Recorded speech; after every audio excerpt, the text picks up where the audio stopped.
जिला बिलासपुर की चारों विधानसभा क्षेत्र के हजारों पन्ना प्रमुखों के सम्मेलन में भाजपा के राष्ट्रीय अध्यक्ष जेपी नड्डा ने कांग्रेस पर प्रहार करते हुए कहा कि कांग्रेस पार्टी राष्ट्रद्रोही व हिंदुत्व विरोधी है।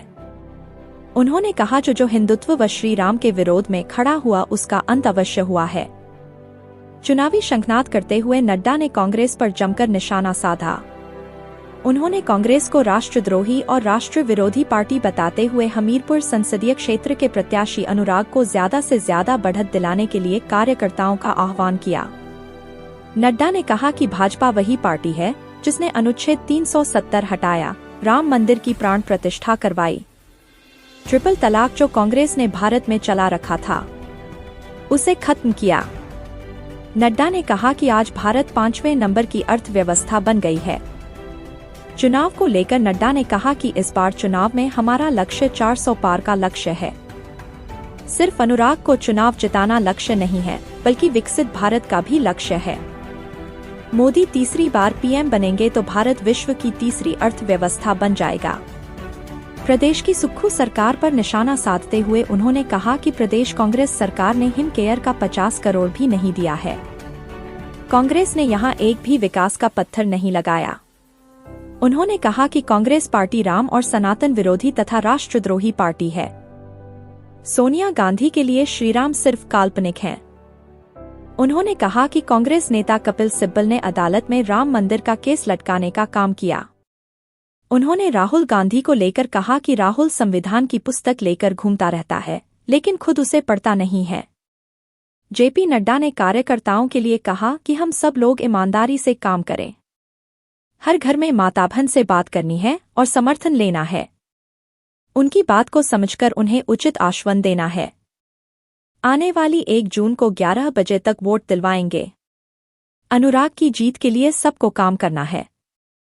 हमें 4 के साथ 6 भी चाहिए। 4 + 6 मुझे चाहिए। बिलासपुर में रहकर मेरा इशारा कहीं और भी है। इससे पहले बिलासपुर पहुंचने पर कार्यकर्ताओं ने नड्डा का जोरदार स्वागत किया। इस मौके पर राष्ट्रीय उपाध्यक्ष सौदान सिंह, भाजपा प्रत्याशी अनुराग सिंह ठाकुर, नेता प्रतिपक्ष जयराम ठाकुर, प्रदेशाध्यक्ष डॉक्टर राजीव बिंदल, राज्यसभा सांसद हर्ष महाजन, डॉक्टर सिकंदर कुमार, विधायक जितराम कटवाल, त्रिलोक जम्वाल, रणधीर शर्मा, पूर्व मंत्री राजेंद्र गर्ग सहित भाजपा वरिष्ठ नेता मौजूद रहे। करके मोदी जी ने कहा सबका साथ, सबका विकास, सबका विश्वास, सबका प्रयास, और उसी को और आगे बढ़ाया। ज्ञान, गरीब, युवा, अन्नदाता, किसान और नारी शक्ति, अगर ये चारों की चिंता हो जाती है तो भारत की चिंता हो जाती है और भारत आगे बढ़ जाता है। इस बात को हम समझ पाते हैं। इसलिए मित्रों, आपको यह गर्व होना चाहिए और गौरव होना चाहिए कि आप उस पार्टी के सदस्य हैं, आप उस पार्टी के कार्यकर्ता हैं जिन्होंने कभी भी नीतियों के साथ समझौता नहीं किया और अधिकारों के साथ आगे बढ़ते चले गए और आज ये दुनिया की सबसे बड़ी पार्टी बन गई। आज हम काडर बेस्ड पार्टी है। यहां आप देख रहे हैं राष्ट्रीय अध्यक्ष भी है, प्रदेश का अध्यक्ष भी है, जिले का अध्यक्ष भी है, मंडल का अध्यक्ष भी है। और आपको जानकर खुशी होगी कि आज भारत में 8,60,000 बूथ पर हमारा अध्यक्ष खड़ा है और अध्यक्ष के माध्यम से काम चल रहा है।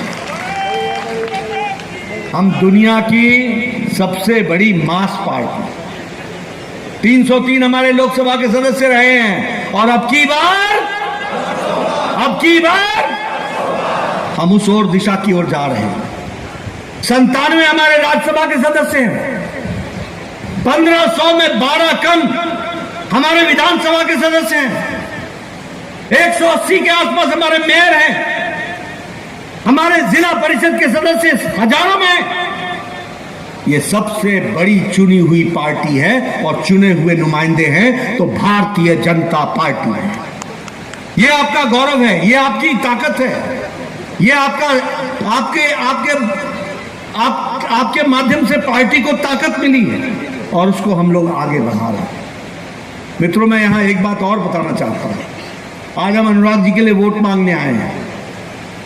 ये अनुराग जी के लिए वोट मांगने के साथ साथ ये सिर्फ अनुराग जी को चुनाव जिताना नहीं है, ये चुनाव विकसित भारत के संकल्प को पूरा करने का चुनाव है, इसको भी हमको याद रखना चाहिए।